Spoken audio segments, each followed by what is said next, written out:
안녕하세요. 춘천 한마음교회 곽희순입니다. 성경 말씀에 소경이 소경을 인도한다는 말씀 있잖아요. 제가 딱 그런 사람이었어요. 제가 너무나 신비한 체험을 하고 그것에만 매달려 살면서 제 신앙이 최고인 줄 알고 살다가 부활하신 예수님을 만나 이제는 영원한 나라를 소망하며 달려갈 수 있게 된 간증을 나누려고 합니다. 저희 세대는 누구나 다 그렇게 살았겠지만 저는 어려서 서울에 올라와서 참 억척스럽게 살았어요. 어린 시절 일거리를 찾아 시장에 나가 보았는데 처음 눈에 들어오는 곳이 구루마에 냉차를 싣고 다니는 아저씨였어요. 제가 그 아저씨에게 냉차를 한번 팔아보겠다고 했더니 아저씨는 컵에 냉차를 담아 쟁반에 올려주고는 팔아오면 냉차도 주고 돈도 주겠다고 하더라고요.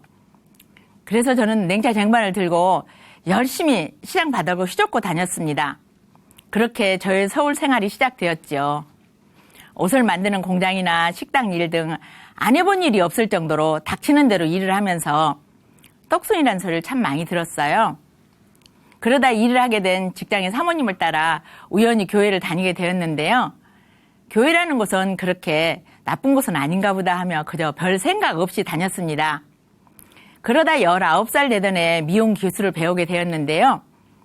몇 년간 미용 실습을 하고 난 후 제 스스로 미용실을 차렸을 때는 정말 꿈만 같았어요. 그렇게 개업을 하고 교회를 바라보는 제 시선은 완전히 달라졌죠. 교회 예배당에 앉아있는 그 많은 성도들이 전부 우리 미용실에 와서 머리를 한다면 이게 좀 얼마야? 하는 생각이 들더라고요. 그때부터 정말 열심히 교회를 다녔습니다. 물론 하나님이고 예수님이고 관심은 없었지만요. 20살이 갓 넘어 남편을 만나서 22살이라는 나이에 큰아들을 낳고 돈 버는 데만 집착하며 20대를 보냈어요. 돈을 버느라 마음에 여유가 없는 상태에서 27살에 둘째 아들을 낳았는데요. 어려운 살림살이에 더 일을 악물고 사는 수밖에 없었어요. 남편은 돈을 버는 데는 별로 관심이 없었고 그저 집 밖으로 놀러 다니는 것에만 관심이 있었어요. 하지만 한 가지 감사한 것은 너무나 마음씨 좋은 시어머니가 계셔서 제가 미용실을 운영하는 내내 두 아들을 시어머니께서 길러주셨어요. 그렇게 악착같이 20대를 보내고 가정 형편이 조금 안정되어 가던 30대 어느 날이었어요. 저희 동네 사시는 한 아주머니가 저희 가게에 와서 동네 어느 교회에서 유명한 부흥광사님을 모시고 부흥회를 한다고 가자고 하시는 거예요. 저는 아니 지금 내가 손님 머리하고 있는 거 안 보이나? 좀 적당히 하고 가지 하는 마음으로 입으로는 네 좀 있다 이 손님만 끝내고 갈게요 했어요. 그런데 그 아주머니는 적극적으로 오늘이 마지막 날이니까 꼭 가야 한다는 거예요. 그리고 자기가 끝날 때까지 기다리고 있다가 저를 꼭 데려가겠다는 거예요. 저는 그 아주머니가 귀찮았지만 어쩌겠어요? 그래도 서비스업을 하는 사람인데 손님에게 함부로 대할 수는 없잖아요. 그래서 가게 일을 마무리하고 늦은 시간에 부흥회를 가게 되었죠. 이미 늦은 시간이어서 예배는 거의 끝나가고 있었는데요. 부흥회를 인도하시는 부흥강사님의 우렁찬 목소리가 들렸어요. 그냥 교회만 왔다 갔다 하려면 교회 나오지도 마세요. 하나님이 거지도 아닌데 돈 몇 푼 내고 생색 내는 사람도 하나님이 필요 없어요. 정말로 하나님을 만나고 싶다면 이 시간에 단 10분이라도 전심으로 매달려 기도하세요. 하시는 거예요. 그 말씀을 듣고 저는 정말로 하나님 있나? 하는 생각이 들어서 눈을 감고 작은 목소리로 기도하기 시작했어요. 그런데 저를 부흥에 데리고 간 그 아주머니께서 제가 눈을 감고 기도하는 모습에 뭔가 가능성을 보셨나 봐요. 강대상 옆에 목사님이 대기하시는 장소가 있었는데 거기서 쉬고 계시는 부흥 강사님께 저를 데리고 가서는 기도를 해달라고 하시는 거예요. 그리고 그 아주머니도 함께 저를 붙잡고 저를 살려달라고 울면서 기도하더라고요. 저는 이게 무슨 상황인가 하면서도 그 분위기에 휩쓸려 저도 모르게 큰 소리로 기도하기 시작했고요. 그렇게 온 힘을 다해 기도하다가 환상을 보는 체험을 하게 되었어요. 그날 이후 저는 그 체험을 통해 하나님이 살아계시다는 확신을 가지게 됐어요. 그리고 만나는 사람마다 저의 체험 얘기를 했지요. 가게 들어오는 손님마다 함께 교회 가자고 전도를 했고요. 정말 많은 사람들을 만나 전도를 해서 교회로 데리고 갔습니다. 사람들도 다양해서 사업가나 의사도 있었고요. 가게에 동냥을 하러 들어온 거지도 있었어요. 그러다 보니 저는 교회 안에서 누구보다도 더 열정 있는 사람으로 인정을 받고 있더라고요. 그렇게 시간이 지나면서 제가 교회로 인도한 사람들은 점점 많아지고 있는데 풀리지 않는 숙제 같은 문제가 있었어요. 사람들은 만나서 사랑으로 섬겨주고 품어주다 보면 교회를 오기는 하는데 그 사람들이 변하지를 않는 거예요. 물론 전부 그런 것은 아니었어요. 그중에는 지금까지 신앙생활을 잘하는 사람도 있고 그 자녀가 목회자가 된 사람도 있어요. 하지만 대부분의 사람들은 신앙을 잘 유지하지 못하고 교회를 다녀도 예전에 제가 그랬던 것처럼 그저 마지못해 주일날에만 예배를 드려주는 정도밖에는 안 되는 거예요. 그리고 마음에서 가장 안타까운 것은 가족들이었어요. 자녀들은 엄마가 하도 극성이니까 마지못해 교회를 다녀주는 것 같았고 남편도 저를 말리지 못해 그저 끌려다니는 것 같더라고요. 그러다가 결국 교회 안에서 사람들에게 상처를 받게 된 일이 생겼고 그 결과 남편과 큰아들은 교회를 떠나버렸어요. 그나마 작은아들은 성악을 전공해서 교회에서 성가대를 지휘하며 교회를 열심히 다니기는 했는데 그 작은아들도 자기는 정말로 하나님이 살아계신지 잘 모르겠다고 고민을 털어놓기도 하더라고요. 저는 내가 말씀을 잘 몰라서 그럴 거야 하고 생각했어요. 그래서 작은아들을 대학에 보내고 이제는 더 이상 아둥바둥 돈을 벌지 않아도 되겠다는 생각에 미용실을 정리하고 신학을 공부하기로 했어요. 나이 50에 들어간 신학교는 젊은 사람들 따라가기가 쉽지 않더라고요. 어려서 일찍 생활전선에 뛰어들었던 저는 공부를 많이 하지 못했기에 대학을 다니는 작은아들에게 많이 의지를 했지요. 레포트도 대신 써줬어요.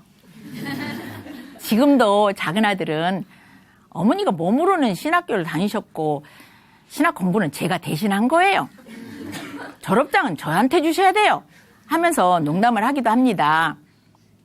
하지만 신학교에서 배운 지식에서도 사람들은 왜 변하지 않는지, 내가 전도한 그 사람들은 어떻게 인도해야 하는지 답을 찾지 못했어요. 제가 그런 고민을 하며 세월을 다 보내는 동안 가정을 잘 돌보지 못했어요. 어느새 남편과는 회복할 수 없을 만큼 멀어져 있었고 아들들은 장성해서 더 이상 제 힘으로 어쩔 수 없는 모습들이 되어 있더라고요. 어느덧 작은아들도 결혼을 하게 되었는데요. 작은 며느리가 참 이쁘고 신앙심도 좋아 보였어요. 결혼 전에는 그렇게 읽으라고도 안 읽던 성경을 지 마누라가 함께 읽자고 하니까 순한 양이 되어가지고서는 식탁에 앉아서 함께 읽었다는 거예요. 내가 참 기가 막혀서. 하지만 그나마 작은 아들이라도 그렇게 계속 신앙생활을 잘해주면 고맙겠다는 생각을 했는데요. 결혼 후 작은 아들이 점점 달라지기 시작했어요. 그냥 교회를 다니며 신앙생활을 열심히 잘하는 정도가 아니라 집에 올 때마다 가족들을 붙잡고 침을 튀기며 성경 말씀을 얘기하는 거예요. 그럴 때마다 저는 박수를 치면서 잘한다 잘한다 했죠. 그동안에는 집안에서 저 혼자만 예수 믿는 것 같았는데 아들이 저렇게 달라져서 성경 말씀을 얘기하니 너무나 좋더라고요. 아들이 그렇게 달라진 것을 보고 어떻게 아들이 달라졌는지 궁금하더라고요. 그래서 아들에게 물었더니 그동안 신앙생활을 하며 고민했던 문제들이 다 풀렸다는 거예요. 그래서 아들과 며느리가 함께 다닌다는 작은 교회 모임에 가보게 되었어요. 젊은 사람들이 모여서 세상적인 다른 얘기 하나도 없이 예수님에 대해서만 이야기하는 모습들이 참 보기 좋았어요. 모임을 인도하는 인도자는 저에게 어머님은 어떻게 예수님을 믿게 되셨어요? 하고 묻는 거예요. 저는 그래서 신이 나서 제가 젊은 시절 체험했던 놀라운 체험들을 이야기했죠. 처음 부흥회 가서 환상을 본 것부터 시작해서 전도하던 중에 치유의 역사가 일어났던 일이라든지 제가 젊은 시절 얼마나 열정적으로 신앙생활을 해왔는지를 말했어요. 제 얘기를 다 듣고 있던 인도자는 저에게 어머님의 신앙생활이 전부 좋은데요.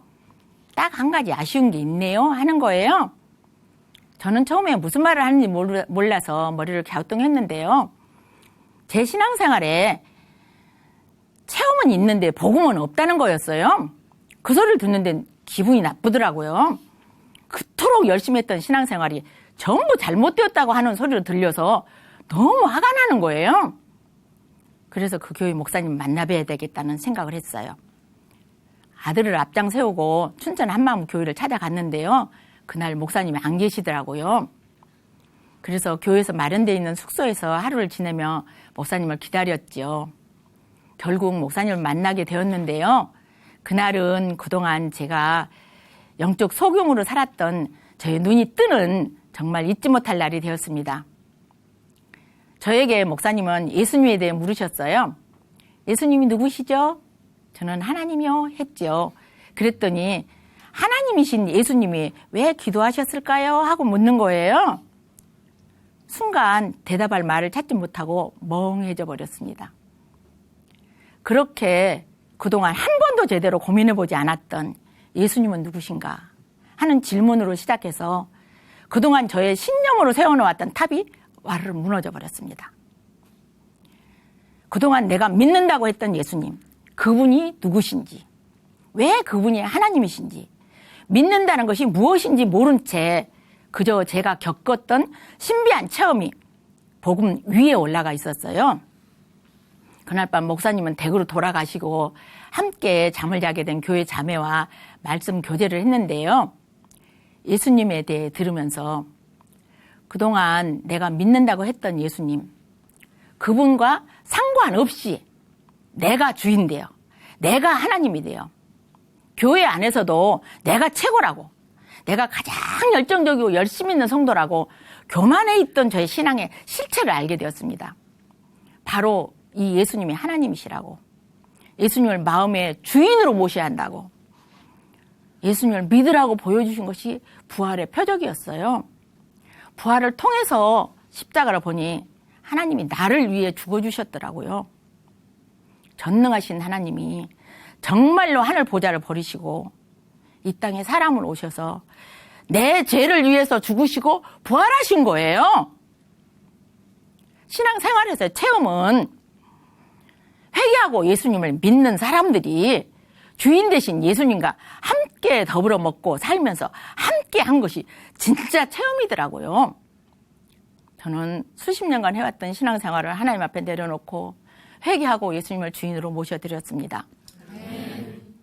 마태복음 7장에서 나더러 주여 주여 하는 자마다 다 천국에 갈 것이 아니라고 하셨잖아요. 저는 수많은 체험이 있었기에 제 신앙이 잘못되었다고는 생각하지 않았어요. 복음은 처음 교회에 나온 사람들에게 초보적으로 가르쳐야 할 내용이라고 생각했어요. 제 신앙의 문제는 바로 이 복음이 정확하지 않았던 거더라고요. 복음을 정확히 알게 되고 나니까 그동안 전도를 하고도 잘 인도해 주지 못해서 여전히 방황하는 사람들이 모두 생각이 나고 그들에게 정말 미안하더라고요. 그래서 한 사람 한 사람 연락을 해서 다시 복음을 전했습니다. 제 나이가 항원에 접어들었지만 제 인생은 참 많이 달라졌어요. 그동안에는 예수 믿는 사람이 왜 저래? 하는 소리를 듣지 않기 위해 얼굴에 가면을 쓰고 살았던 것 같아요.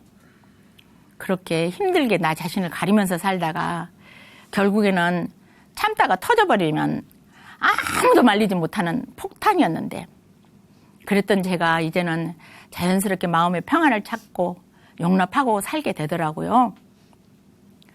평생을 돈 버는 일과 전도하는 일밖에 몰랐던 저는 뒤늦게 멀어져 버린 남편과의 관계를 회복하고 싶었는데, 이제는 정말로 잘 섬겨야겠다고 마음먹고 나니 남편이 전립선 암에 걸렸다는 것을 알게 되었어요. 병이 발견되었을 때는 이미 치료할 시기를 놓쳐서 어찌할 수 없는 상태가 되어버렸지요. 하루하루 병이 악화되어 가고 몸이 쇠약해진 상태에서 남편은 화장실에서 넘어져 병원에 입원해서 꼼짝없이 누워서 지내게 되었어요. 그런데 그때부터 저와 남편의 인생 역전이 펼쳐졌지요. 남편은 병으로 인해 마음이 낮아지고 저는 복음으로 인해 남편을 용납하고 사랑하게 되니까 비록 몸을 잘 가누지 못하는 남편이지만 너무도 사랑스럽게 보였고요. 정말 성심성의껏 섬겼습니다. 결혼하고 한 번도 들어보지 못한 여보 사랑해라는 말도 들었고요. 스스로 일어날 힘이 없어 제가 안아서 일으킬 때마다 슬쩍 제 볼에 뽀뽀도 하더라고요. 통증이 있을 때마다 아픈 부위에 손을 얹고 주여 통증을 없애소서 하면 스르르 잠이 들곤 했습니다. 병원에 입원해 있는 동안 교회 지체들이 거의 매일 찾아와서 간식을 먹여가며 복음을 전해주었는데요. 그런 지체들을 통해 남편의 마음은 활짝 열렸고 결국 회개하고 예수님을 주인으로 모셔드렸습니다. 병실에 찾아오는 지체들에게 항상 더 활짝 웃어 보여주었어요. 돌아가시기 몇 주 전부터 작은 아들이 저와 함께 교대로 병실을 지키며 간호를 해주었는데요. 자녀들에게도 사랑을 표현할 줄 몰랐던 남편은 저에게 그랬듯이 아들에게도 활짝 웃으며 사랑한다고 고백을 하더라고요. 하나님의 놀라우신 인도하심으로 남편은 저희 교회가 바라보이는 병실에서 그렇게 마지막 시간을 아름답게 보내다가 먼저 천국으로 갔습니다. 저는 지나간 세월 동안 복음 없이 내가 주인 돼서 헛되이 시간을 보낸 것이 너무나 죄송스러워요. 이제 앞으로는 예수님과 동행하며 살고 싶습니다. 전에는 신비한 체험을 하고 그것에만 매달려 살면서 제 신앙이 최고인 줄 알고 살다가 이제는 부활하신 예수님을 만나 영원한 나라를 소망하며 달려가고 있습니다. 젊은 시절 잘 살아보겠다고 악착같이 살았던 그 열정으로 이제는 한 영혼이라도 더 천국에 갈 수 있도록 기도하면서 복음을 전하는 삶을 살겠습니다. 오늘 간증을 나누게 해주신 하나님께 감사드리고 모든 영광 주님께 돌립니다. 감사합니다.